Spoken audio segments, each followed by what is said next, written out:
The fifth generation of consoles was arguably the biggest jump we've ever experienced so far, and likely ever will. The three main players, Sony's first entry into the market with the PlayStation, the Sega Saturn and the Nintendo 64 were all very different under the hood. One of the main considerations these companies had when choosing the architecture for their upcoming consoles was that the hardware would need to handle 3D well. As I said, this generation would be the biggest leap in technology, going from games like this to this. These two games were released in the same year. If the hardware couldn't handle 3D, the console would surely be destined for failure. One company that was synonymous with 3D in the 90s was Silicon Graphics, or SGI. Their hugely expensive professional workstations were used to make numerous games in that decade, as well as a great many films. Landmark CGI films like Terminator 2, Titanic, Toy Story and Jurassic Park were made using SGI's hardware. Some of their Iris workstations used to make these iconic films ended up at California Institute of the Arts, whose School of Film and Video alumni include directors Tim Burton and Karl Balda. ILM had donated the Iris machines, Silicon Graphics machines, 5 of them that they used to make The Abyss and Terminator 2. So there was already even just lore, Hollywood lore around these computers that are now in this room on campus, and people would go by and there would be tours, and these were the computers they made The Abyss on. In the early 90s, 3D home console and computer games weren't really a thing yet, outside of arcades. Games like Doom were hugely successful, but this wasn't true 3D.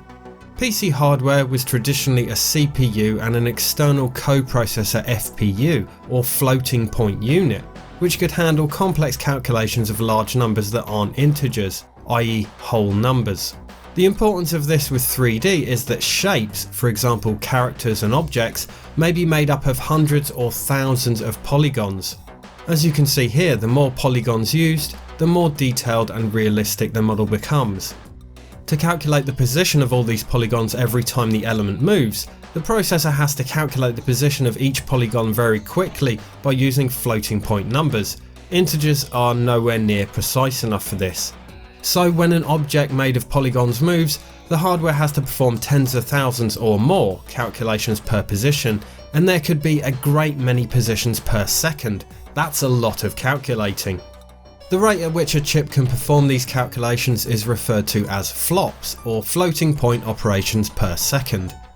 You may be familiar with this term, as it's often mentioned when describing the capabilities of new hardware.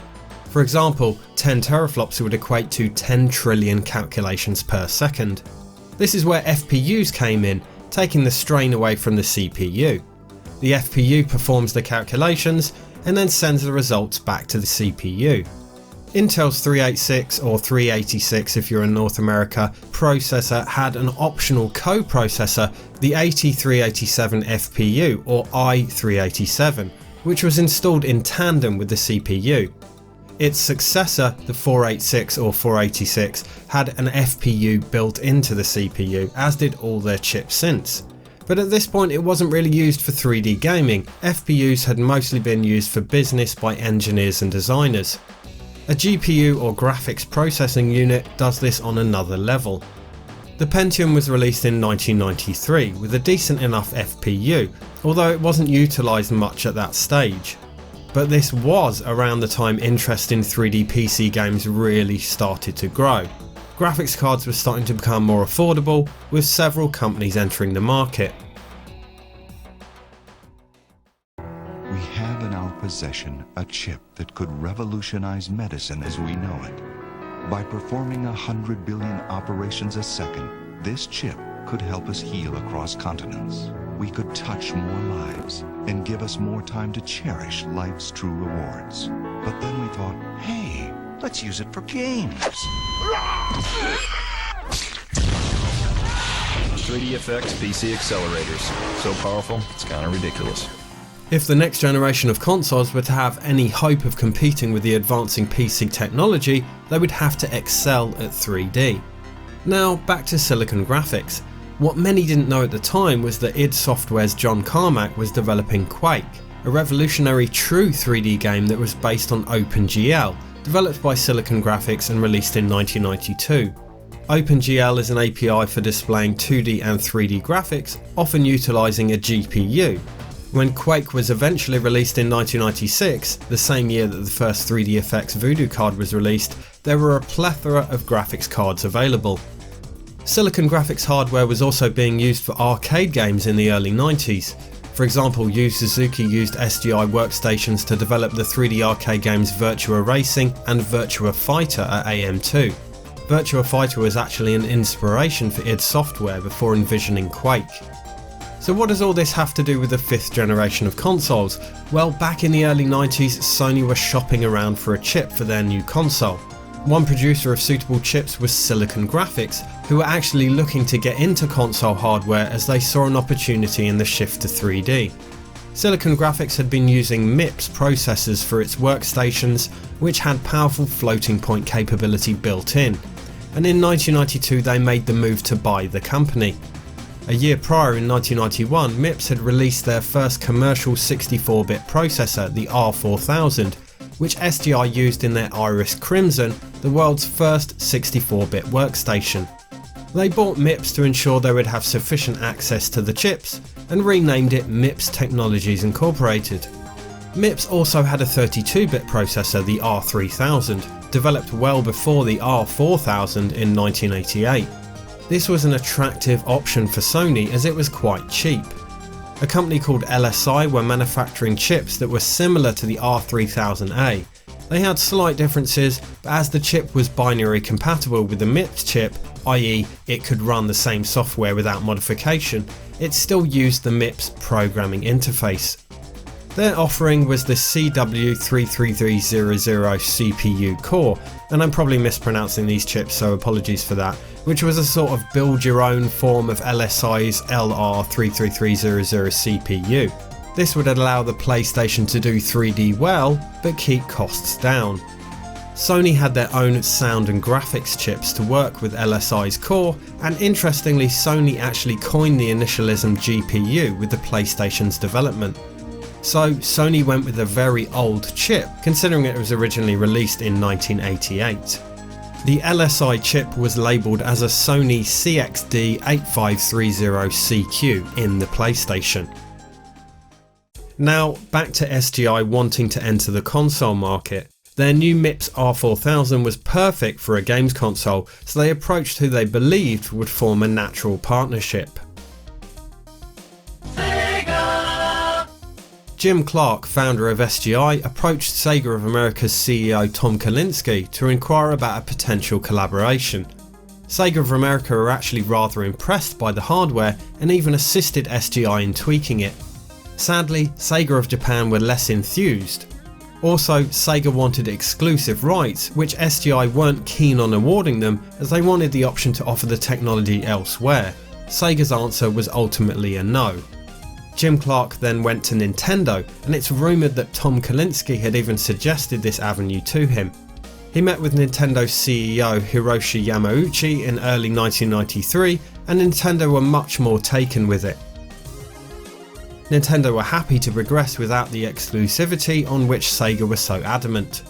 A partnership was born, and in August 1993 they announced Project Reality. And with an eye to the future, tomorrow begins today. Nintendo, the world's leader in video games, has joined forces with Silicon Graphics, the world's leader in visual computing, to introduce the most exhilarating, breathtakingly realistic 3D video entertainment ever witnessed. Project Reality. Leagues beyond any currently available or anticipated hardware, Project Reality will bring to home video players the same types of astounding visual effects seen in movies, like Terminator 2 and Jurassic Park. When this technology is made interactive, players won't just watch their TV screens, they'll dive headfirst right through them. Project Reality was a joint venture creating hardware for the arcade, which would come the following year in 1994, and then for a console in late 1995. Available for your home in 1995, only on Nintendo Ultra 64. This console was then named the Ultra 64, and of course later the Nintendo 64. That may have felt like the 21st century, but these phenomenal effects will be dazzling arcade game players this time next year. And by the end of 1995, Project Reality will be a reality to all home players as well.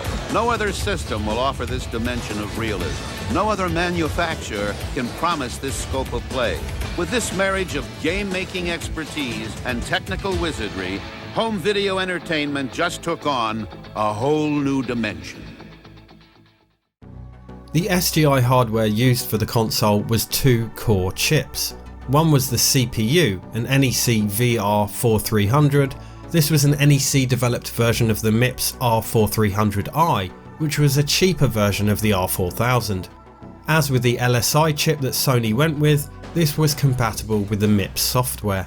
The second was the Reality Co-Processor GPU, also based on the MIPS R4000. This was developed by SGI specifically for Nintendo. These core components were collectively named Reality Immersion Technology.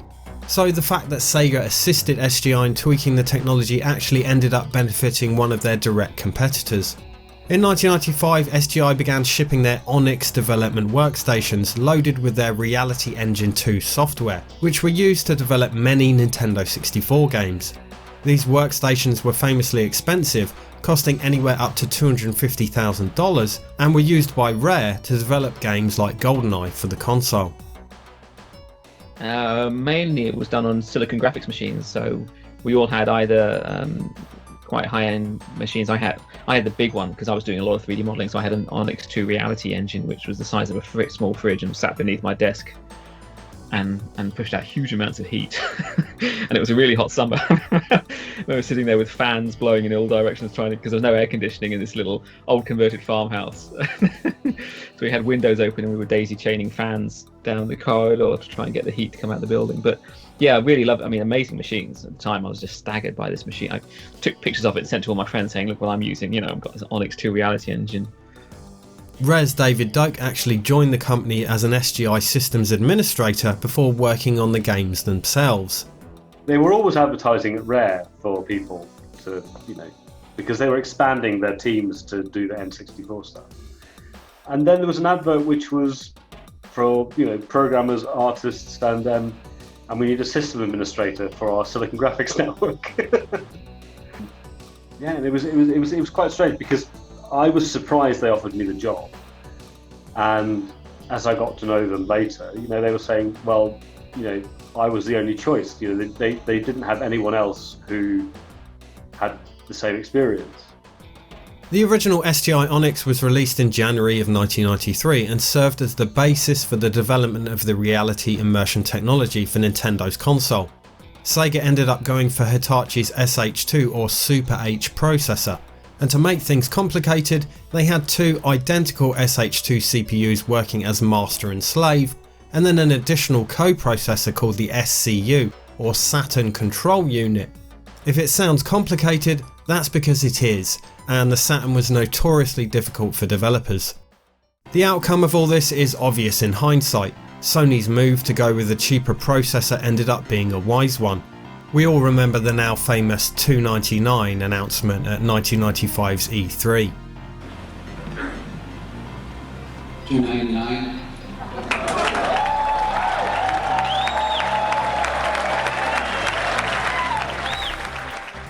The Nintendo 64's hardware was a huge success, and the difference in capability is quite evident when seeing how poorly many of the PlayStation's 3D games have aged. Would Sony have reconsidered their decision if they'd known about factors like Quake and SGI's plans? Who knows, but I'd bet that Sega were kicking themselves.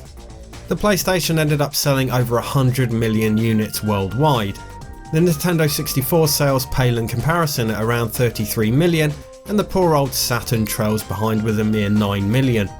But whatever the outcome, if you grew up in the 90s, Silicon Graphics hardware was involved behind the scenes of many of your childhood games and films. Thanks for watching.